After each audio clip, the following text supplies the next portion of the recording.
Hello, my awesome students. Today, you're going to learn how to get a high IELTS speaking score. You're going to learn over 30 essential phrases for your IELTS speaking. And at the end, I'm going to share some bonus phrases that you can use for clarification. And these phrases will absolutely impress your IELTS examiner. Welcome back to JForrest English. Of course, I'm Jennifer. Now let's get started. Of course, on the IELTS, they're going to ask you, where do you live? You can say, I was born and raised in Winnipeg. That's where I was born and raised. Did you know that? I was born and raised. To be born and raised in. Now here your verb is to be, so of course you need to conjugate it in the past simple because it's a completed past action. I was born and raised in, and then you can state your city or your country. Now don't worry about taking notes because I summarize everything in a free lesson PDF. You can look in the description for the link. You can add on to this to make it sound more complex, to make you sound more advanced. I was born and raised in Winnipeg, but now I live in Ottawa. Go even further and say, I've lived here for over 10 years. Now notice I used the present perfect. You can also use the present perfect continuous only for the verbs live, work, and study. And this is for an action that started in the past and continues until now. So in the present perfect continuous, I've been living here for over 10 years. You can use for plus the specific number of years. You can even say 4 years, several years, many years, a number of years. All of those are possibilities. Now let's move on to tell me about your work. You can say, I'm an engineer. I know this is a very simple sentence, but most students get it wrong because they forget the article. You must use an article before your job title. Most likely you're going to use a or an, but it is possible to use the article the.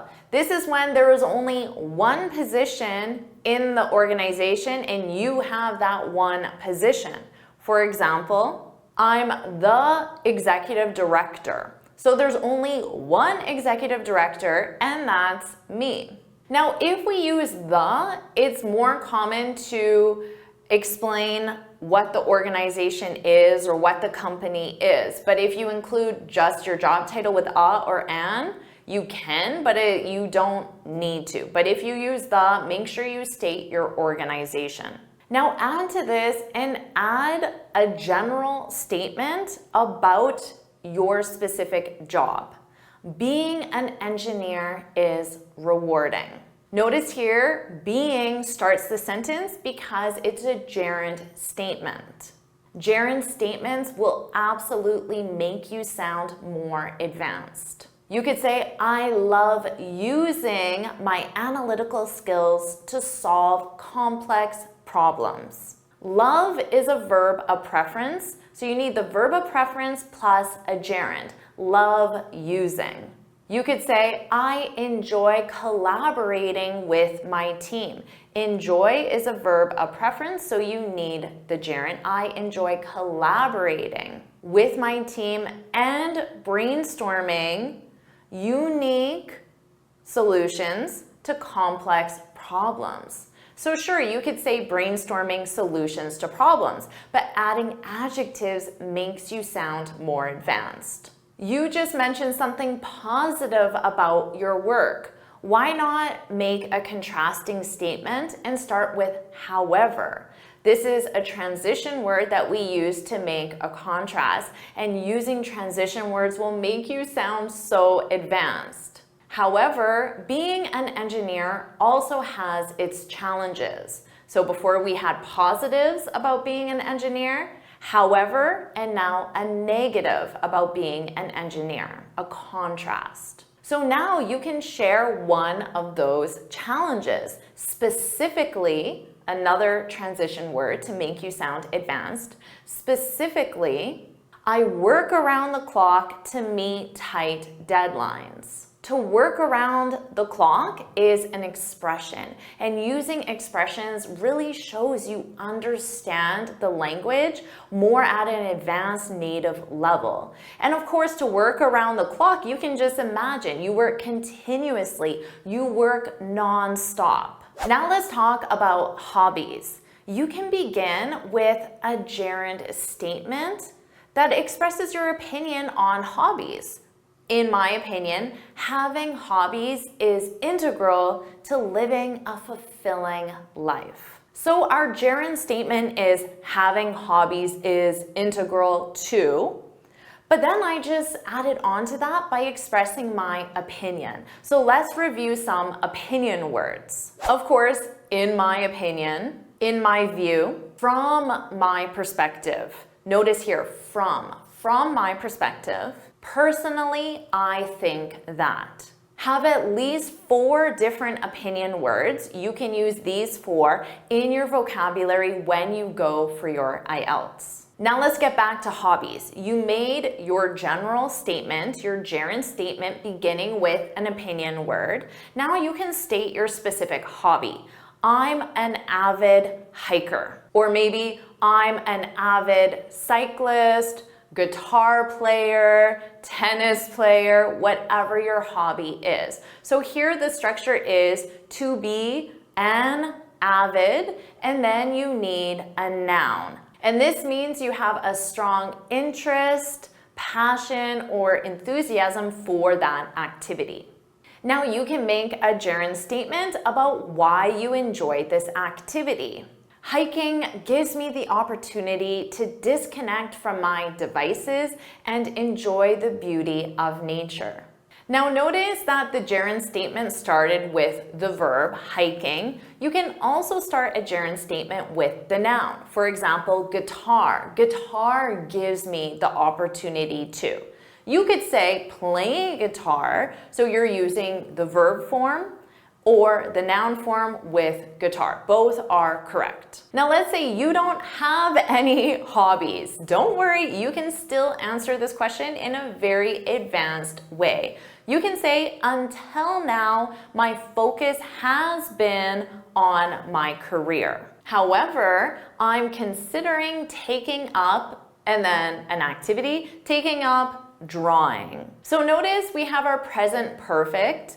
My focus has been, because the action started in the past and continues until now. Take up is the phrasal verb we use specifically with hobbies and activities to mean start.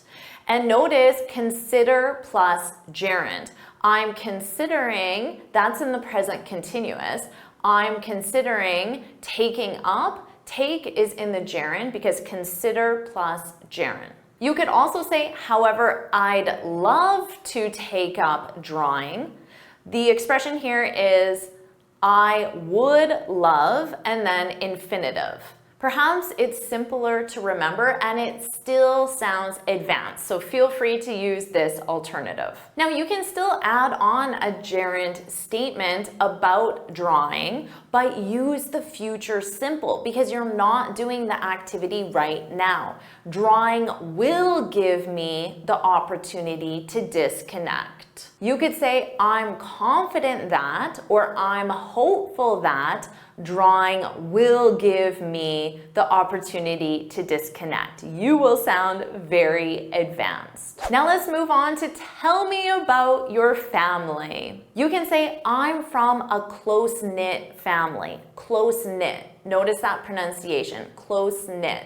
This is an adjective that describes the family. Now, this is the same as saying, my family and I are very close. My family and I. This is the subject we. My family and I are very close. You can say everyone in my family gets along because everyone is conjugated as a singular.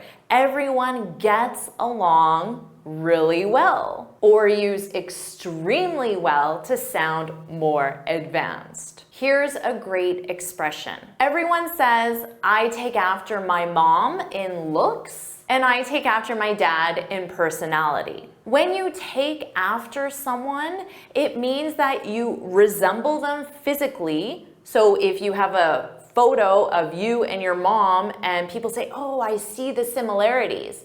You take after your mom because your mom came first, and maybe your mom takes after your grandmother, etc. But for personality, you can use this as well. So maybe your dad is very funny and you are very funny. So you take after your dad in personality. A great phrasal verb to use on the IELTS to sound very advanced. Now let's move on to talking about travel. You can say, I'd love, I would love, I'd love the opportunity to see Egypt, to travel to. Notice, travel to Egypt, but see Egypt, visit Egypt. So know when certain verbs require additional prepositions. Travel to a location, visit a location. If I could travel anywhere, I'd choose Egypt. This is our second conditional because it's hypothetical.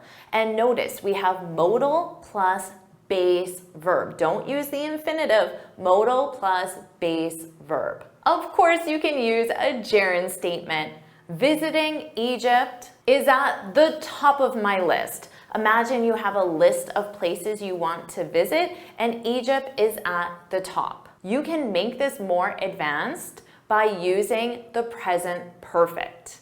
Traveling to Egypt has been at the top of my list for as long as I can remember. An action that started in the past and continues until now. Now, why not use an opinion word? From my perspective, the pyramids are one of our world's greatest treasures. So you're sharing an opinion that reinforces why you want to visit Egypt. You can go on and say, and I'd revel in the opportunity to see them with my own eyes. The expression is to revel in the opportunity and then your infinitive, to see them. This is a very advanced way of saying I would thoroughly enjoy seeing the pyramids. Now, as a bonus, let me share some phrases that you can use when you want to clarify your answer. So you're answering and you realize that the words aren't coming out very well. You can say, what I'm trying to say is, and then you can change your thought. You can express your thought a different way. What I mean is, what I'm getting at is, what I'm trying to get at is, to put it another way, in other words, and then you communicate your idea. I suggest memorizing 4 of these because they will be very helpful when you're taking your IELTS. Wow, I am so excited for you to use all of these phrases, and you don't need to limit them to your IELTS. You can use these at work, communicating with anyone in any situation to make you sound very advanced and professional. Do you want me to share more advanced vocabulary with you? If you do, then put more IELTS, more IELTS, more IELTS in the comments. And of course, make sure you like this video, share it with your friends, and subscribe so you're notified every time I post a new lesson. And you can get this free speaking guide where I share 6 tips on how to speak English fluently and confidently. You can click here to download it or look for the link in the description. And I know you'll love this masterclass to help you improve your English for your IELTS, so watch it right now.